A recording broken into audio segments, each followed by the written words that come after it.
Hello everybody, welcome to my channel. Today we're going to make this absolutely awesome building block card that looks like a regular card, but inside it's got these fabulous building blocks.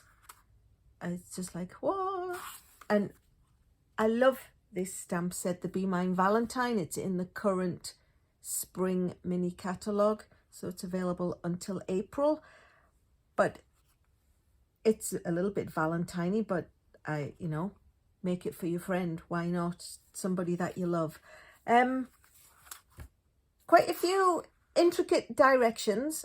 Of course, I'm going to show you how to do it. If you look on my blog, there is a template and there are step-by-step measurement instructions. It's quite easy to follow along with. It looks like an awful lot, but once you've got this little building block section cut, everything else is just the usual, layering things on. So without further ado, let me get started and show you how we make it.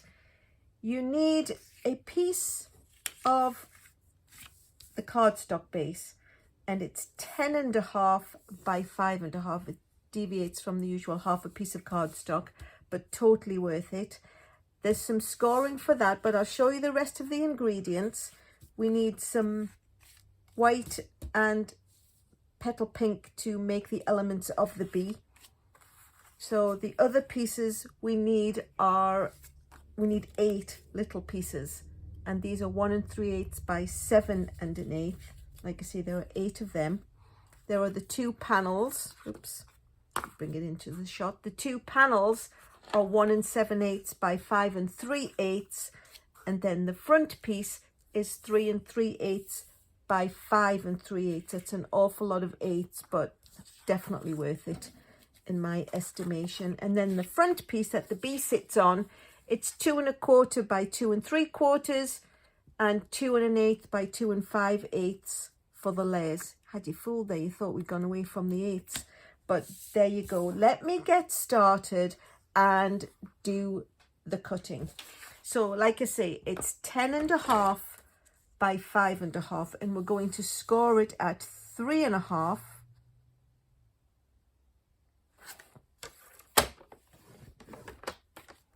And it's 7.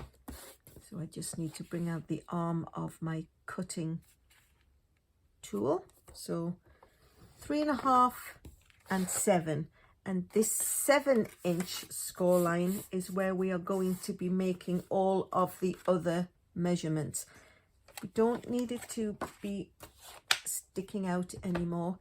I do need, however, to stand up, otherwise my head will get in the shot, which will put me a little bit closer to the camera, but I'll try and whisper. So on this 7-inch score line, fold it over, fold it in towards itself, and we're going to be cutting through both layers at the same time. So we need to cut from 1.5 inches up to the score line each time we make a cut. So we're going to put it at 3/8 of an inch. So we'll line up the edge of the cardstock with 3/8 of an inch, and we're going to bring in the cutting blade, and we're going to cut from 1.5 inches, put the cutter in and cut up. Then we're going to go to 1 3/8, measure it at 1.5 and cut up.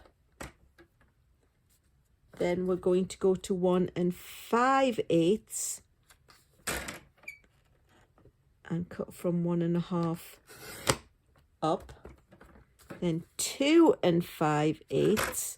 So each time we're just measuring this edge of the cardstock to the measurement. So 2 5/8, and we're going to cut from 1.5 up.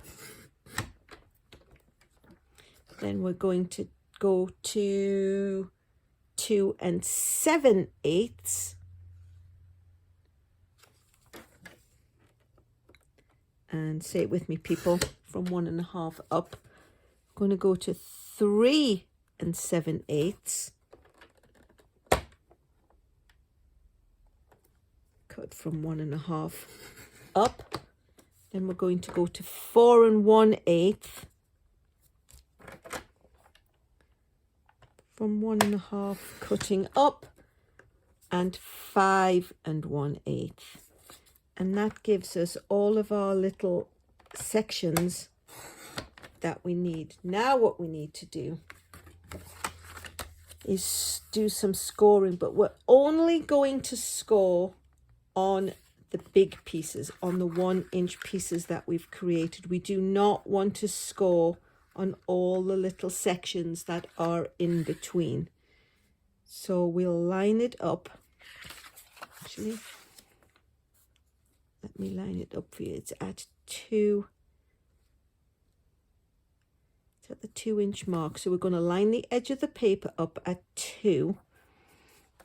And then we're taking the cutting blade completely out of the way, and we're going to score between the cut lines of the big pieces. So we need to skip over the little in-betweeny. Whoops. Make sure it's lined back up at 2.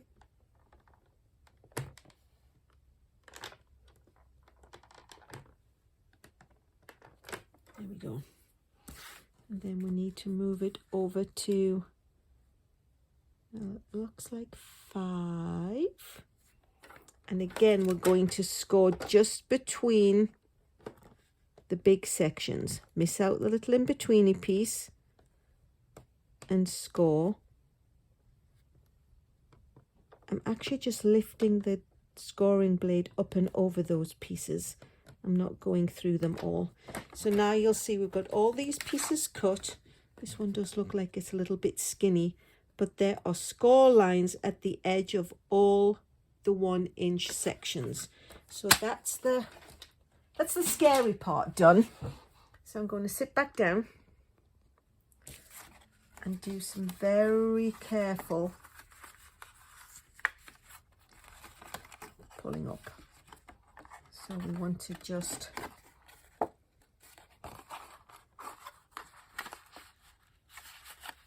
you pull these towards yourself, you can get just the inch pieces.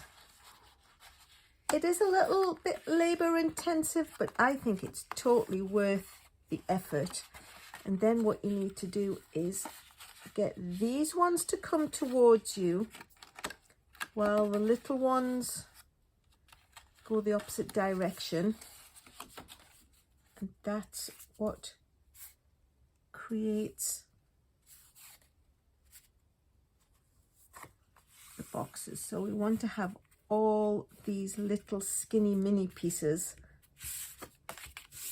left over. They are actually on the back side. You can see these are them on the sample card. It's a little bit daunting, but I think once you've got the hang of it, if you just do it slowly and carefully,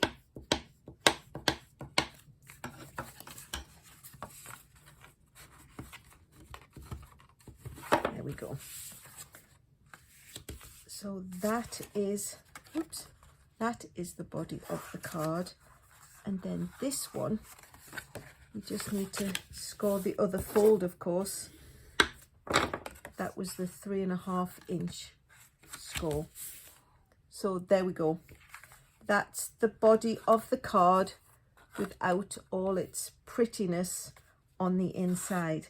So now we're going to build the bee, because we'll need that to finish it off like the grand finale. And I thought it was better to do the stamping and then do all the decorating at the same time. So the bee comes from the lovely stamp set, the lovely Bee Mine, and we'll be using the Bee Builder Punch. So we need to use the petal pink and use the little heart which builds the wings. So just dab that gently and then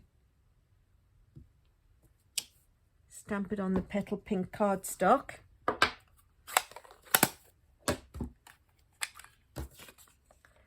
And then that can go in here.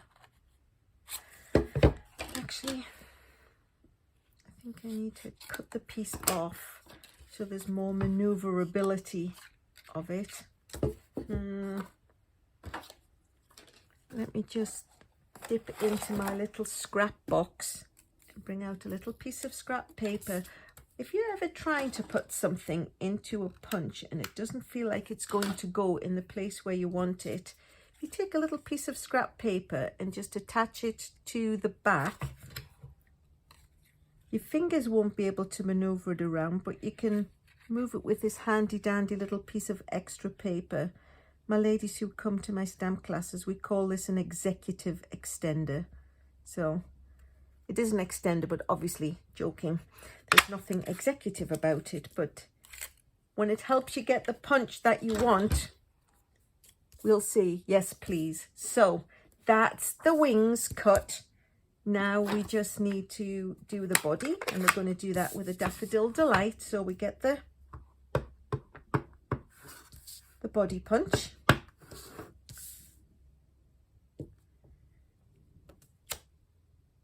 And give him a nice bright yellow body.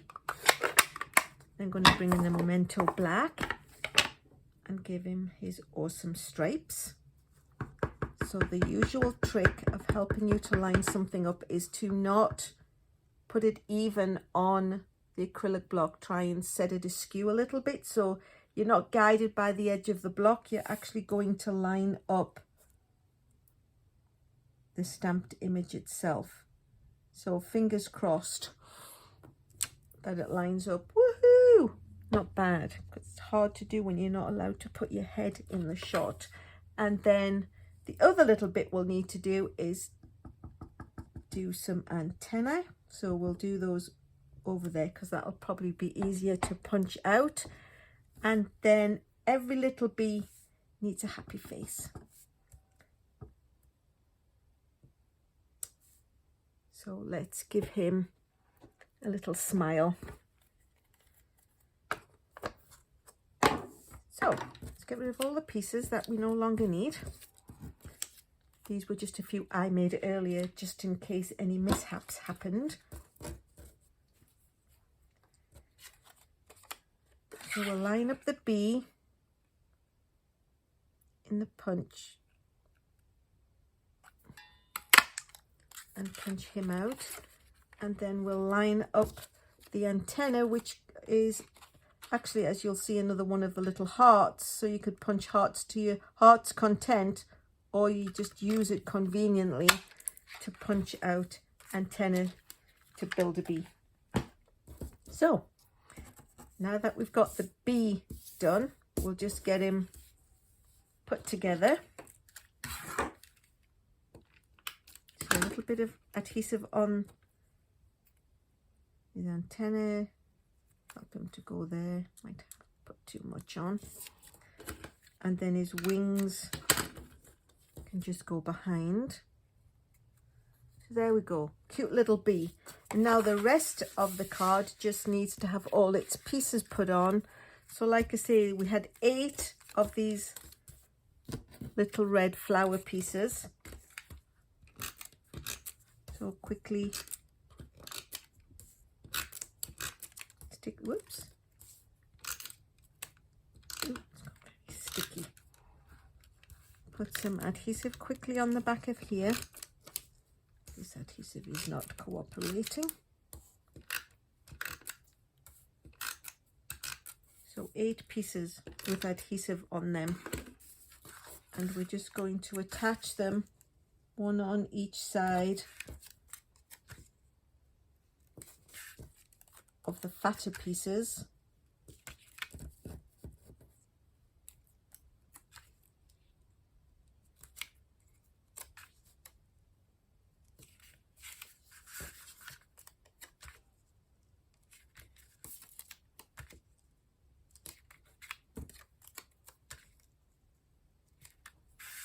And then we just need to put some adhesive on the side panels.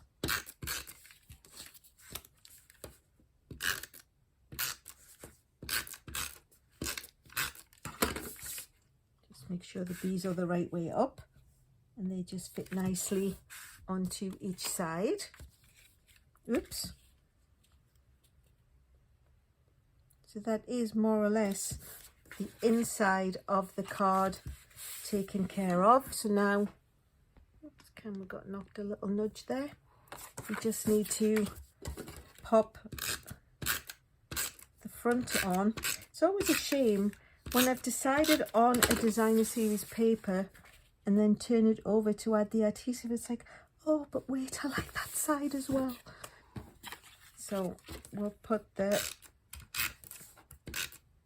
basic white onto the sweet sorbet, and then we will bring in the greeting, but we didn't bring in the sweet sorbet ink. Hang on just a second.